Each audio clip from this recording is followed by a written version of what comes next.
La princesse Fine-Mouche par l'auteure et illustratrice Babette Coll.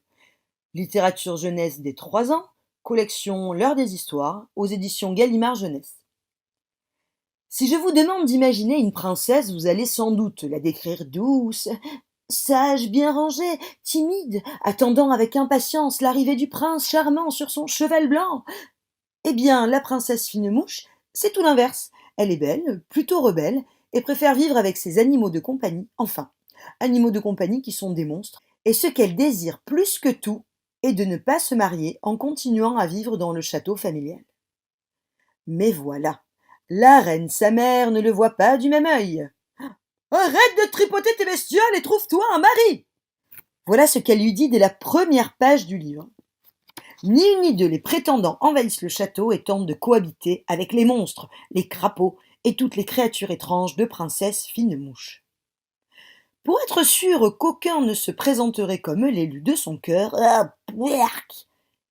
elle leur imposa à chacun des épreuves qu'ils devront réussir pour prétendre à lui demander sa main. Plus qu'une chance pour la princesse Fine-Mouche, aucun des princes ne se sortira victorieux des épreuves tordues et bien choisies par la princesse elle-même. Mais ça, c'était sans compter sur l'arrivée du prince Flambard. Eh oui, Flambard fut fort et malin, astucieux et multitâche face aux épreuves. À tel point que... Mais ça, la fin vaut son pesant de cacahuètes, loin des clichés et de nos idées toutes faites sur l'issue des histoires de princes et de princesses. C'est donc ce livre que je conseille aux petites filles qui ne sont pas de celles qui adhèrent aux clichés des princesses robes meringues et pailletées, si vous voyez qui je préfère ne pas nommer. Princesse Fine-Mouche est d'une belle façon de moderniser l'image des princesses. Bah oui, les princesses modernes que les petites filles vont devenir, avec l'obligation tacite de s'éloigner des princesses ancestrales pour pouvoir s'en sortir et tirer leur épingle de notre monde actuel. Elles devront user de stratagèmes, mais aussi de courage pour aller au bout de leurs envies, pour ne pas se laisser guider par les clichés qui eux-mêmes sont dictés par certains contes traditionnels et autres histoires, type une princesse se doit d'épouser un beau et courageux prince, qu'elle aimera dès le premier regard, et épousera, en suivra des tonnes de petits bébés, et une vie merveilleuse à s'en occuper, bien entendu. Après, attention, hein, ce livre n'est pas non plus un petit manuel pour futures féministes, hein, pas du tout. Même loin de là, vous verrez en lisant la fin que ce n'est pas cela du tout. Ah non, non, pas de panique, hein.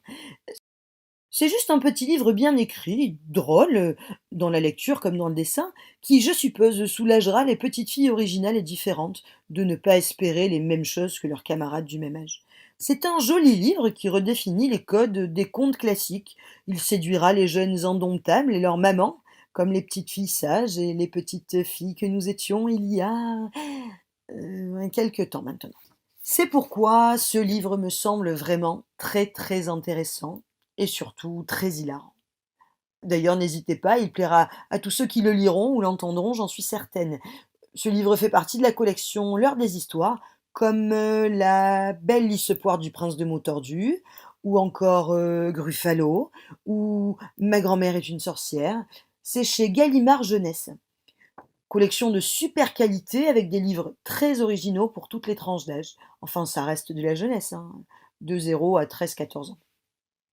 Un livre à se faire lire dès 3 ans, un livre à lire et relire seul dès 7 ans, un livre insolent redéfinissant les codes des contes dont il ne faut pas se priver.